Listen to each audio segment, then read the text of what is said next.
so sorry. It's been a while since I've posted. Life's been a little crazy.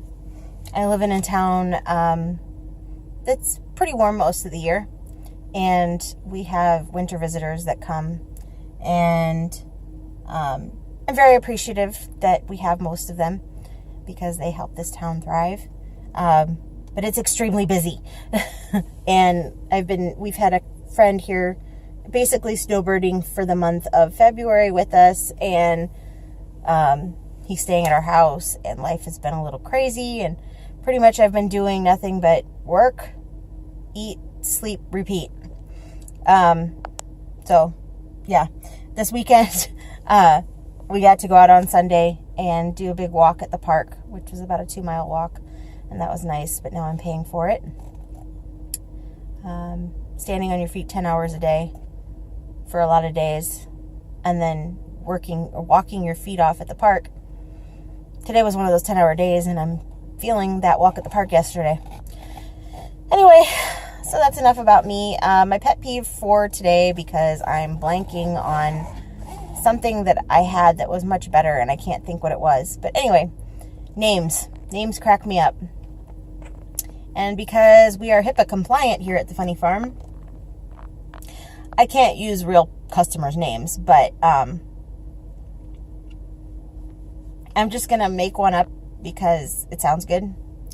There's a lot of customers that have first name sounding last names, if that makes sense.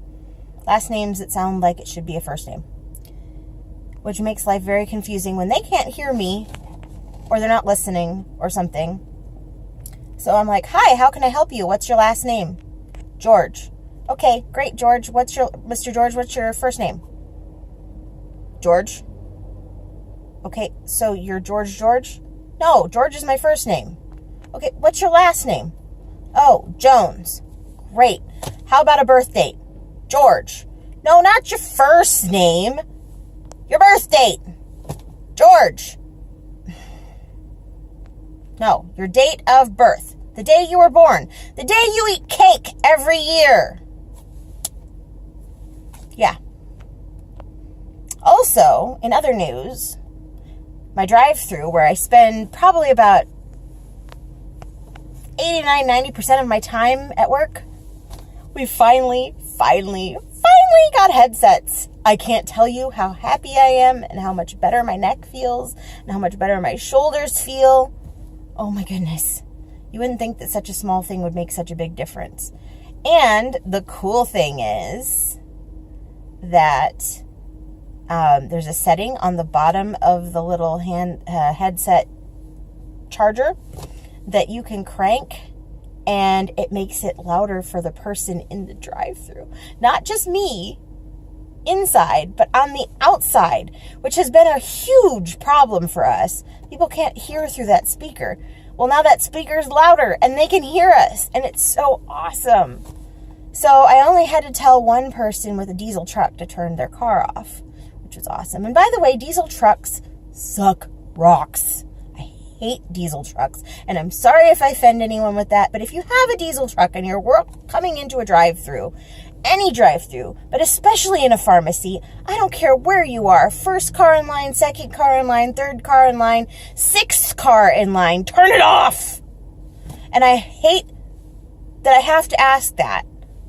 And I know it's really sucky in the summertime, and you have your air going, and you're going to turn it off and turn it on, and turn it off and turn it on.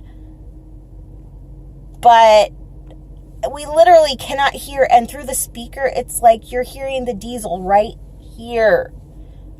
I think I'm going to be deaf by the time I'm 45 just from diesel trucks going in my ear, and I hate it. I'm sorry. I'm so sorry.